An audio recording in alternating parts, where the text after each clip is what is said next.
My name is David Brown. I am 28 years old, and I live in Bentonville, Arkansas.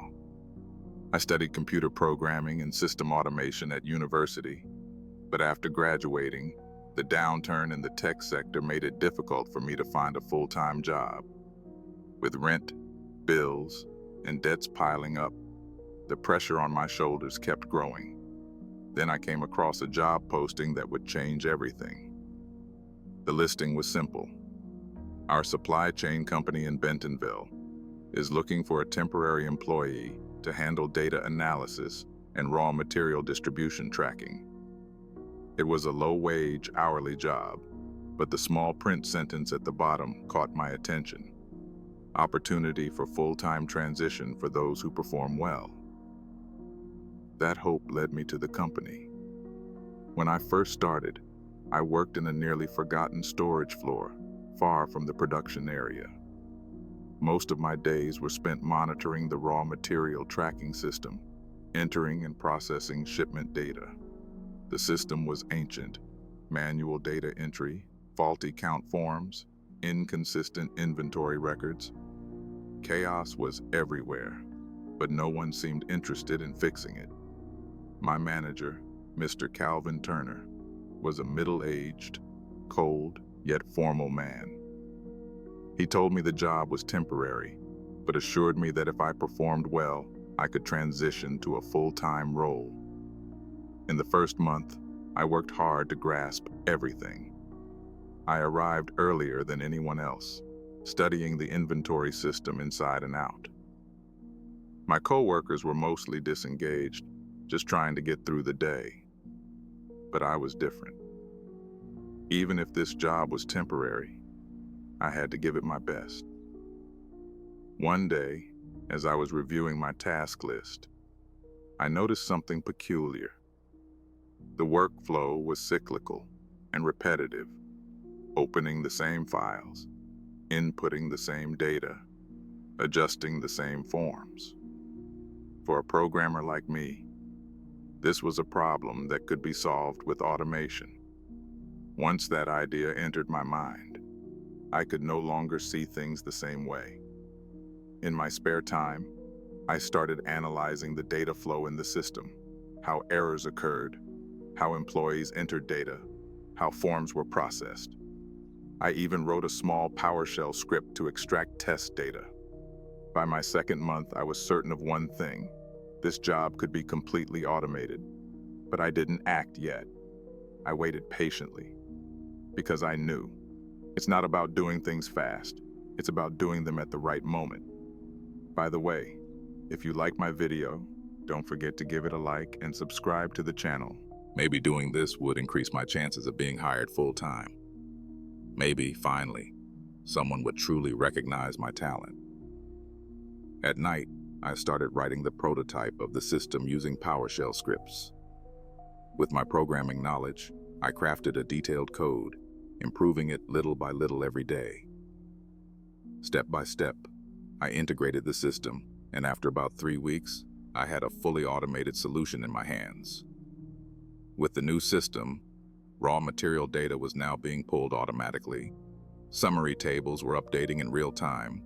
Supplier communications were handled automatically, and the entire approval process was completed with just a few clicks.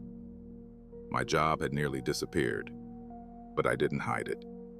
I introduced it to the team, showing everyone how the system worked. They were impressed because it made their jobs easier and eliminated errors. Only one person remained silent: Brian. Brian wasn't my direct manager, but he was the regional supervisor overseeing temporary positions. During his absence, no one really asked about him. He often claimed to work remotely, but no one actually knew what he did. His arrival at the office always brought tension. People spoke less, paid more attention. And now, just as the system had gone live, he reappeared. One morning, he showed up early at the office. Everyone was surprised. He usually remained invisible for weeks. He sat at my computer, examined the system, and asked questions. I explained the entire process, what I had done and how I had done it, openly and honestly. He simply nodded. There was a smile on his face, but his eyes were empty. "So, you don't have to do this manually anymore, right, David?" he asked. "No," I said proudly. "Now the entire system runs automatically. It makes everyone's job easier." As I left the office that day, I felt something strange. Brian neither thanked me nor gave any feedback. It was as if my presence had become insignificant along with the system. A troubling thought began to circle in my mind. What if this system made me disposable? Still, I couldn't silence that voice of hope inside me. Maybe this system had made me indispensable in their eyes. Maybe a full-time position was finally within reach. After all, who would want to lose an employee who contributed so much? But with each passing day, my unease grew. I could feel something was going wrong, and I decided to take precautions against that possibility. What do you think I should have done? Let me know in the comments. Brian's gaze was etched into my mind that day. He wasn't focused on the benefits of the system. He was calculating whether it had become a tool that could eliminate me from the equation. I could feel it. And just a few days later, I realized how right my instincts had been. Rumors were circulating in the office. People kept discussing temporary employees transitioning to full-time positions. Yet somehow, my name never came up. One day, I overheard a conversation where Brian said, "Let's establish David's system first, then we'll see if we keep him." My stomach dropped. I was the one who made their work easier, who improved efficiency. But to them, I was just a temporary tool. That night, I spent hours thinking. They were going to use me and then discard me without a word of thanks. They would profit off my work for years. I couldn't allow that. That was when I decided to modify the system. But this time I did something different. I built a safeguard into the automation software, an embedded mechanism ensuring that after a set period, it would deactivate itself. It was a complex control system, invisible on the surface, but after a certain amount of time, all processes would halt. Operations would freeze. Data would stop updating. Reports wouldn't generate. And only I knew the key to reactivate it. This wasn't a threat. It was a security measure. Because I had realized that this company didn't trust me. Now, it was my turn. I created my own safeguard.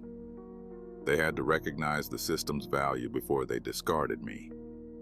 Meanwhile, everything in the office was running smoothly. Excel files were updating automatically. Emails were being sent on time. Stock reports were perfectly generated. Employees had even started calling me the brain. Some asked for my help integrating their own inputs into the system. People liked me because I had made their work easier. But the managers, they remained silent, watching, and preparing. One Friday, at 4:50 p.m., Brian called me in. It was a short meeting. His face was serious, and an HR representative was sitting beside him. It took me a few seconds to understand what was happening.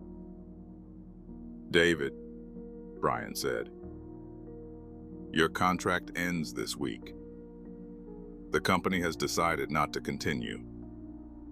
I froze, but I could barely speak. The system." He cut me off.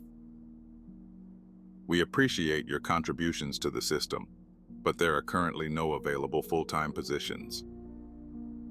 The woman from HR placed a few documents on the table. "Today is your last day. You'll need to return your computer and access badge." It felt as if something had been ripped out of me. I didn't know what to say. All my effort, dedication, and loyalty. None of it mattered. They had taken my system, used it, and discarded me.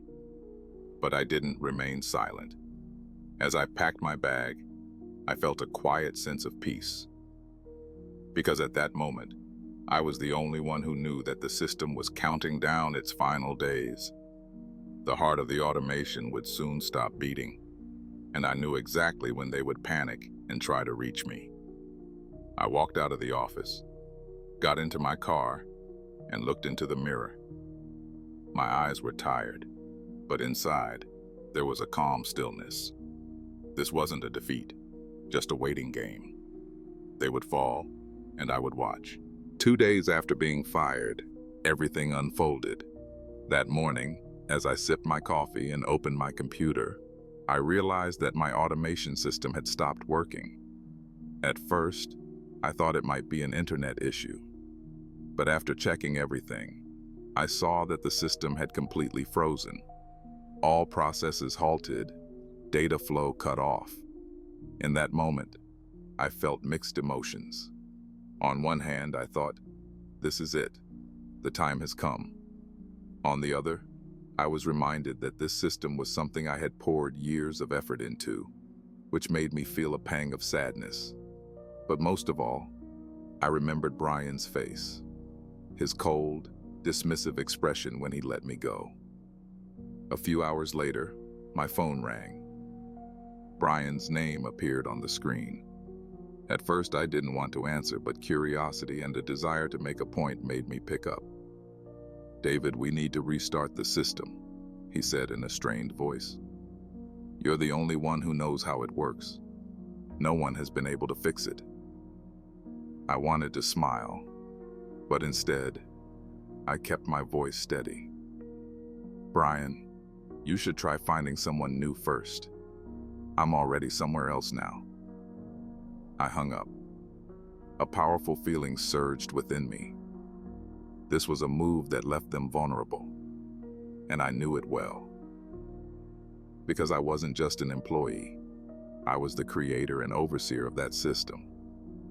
They had underestimated my importance, and now they would suffer the consequences. A few days later, I accepted a better job offer through LinkedIn. My new company valued my skills and ideas. I finally felt at home, no longer just a temporary hire, but a permanent and respected employee. I ignored the few desperate messages Brian sent me. They were all pleas for me to return, but I was stronger now. I was done with him and that company.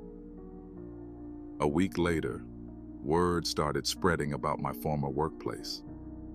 The system had collapsed, production had stalled, reports were a mess, and inventory tracking was completely disrupted. Panic had set in. Brian's cold and unprepared approach had thrown the company into chaos. Inside, I felt a deep sense of satisfaction. They were paying the price for underestimating me, and I knew I had won this game once again. This experience taught me a great deal. Justice may come late, but it arrives eventually. And never, ever underestimate your own worth. Life rewards those who stand strong against those who try to drag them down. Now, I look ahead, freed from the burdens of the past, chasing bigger dreams in my new job. This time, I walk every step with awareness, knowing that being in the right place at the right time can change everything. One of the most important lessons life has taught me is this: never underestimate your own power.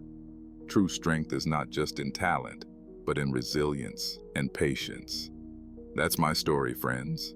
If you enjoyed it, don't forget to like the video and subscribe to the channel.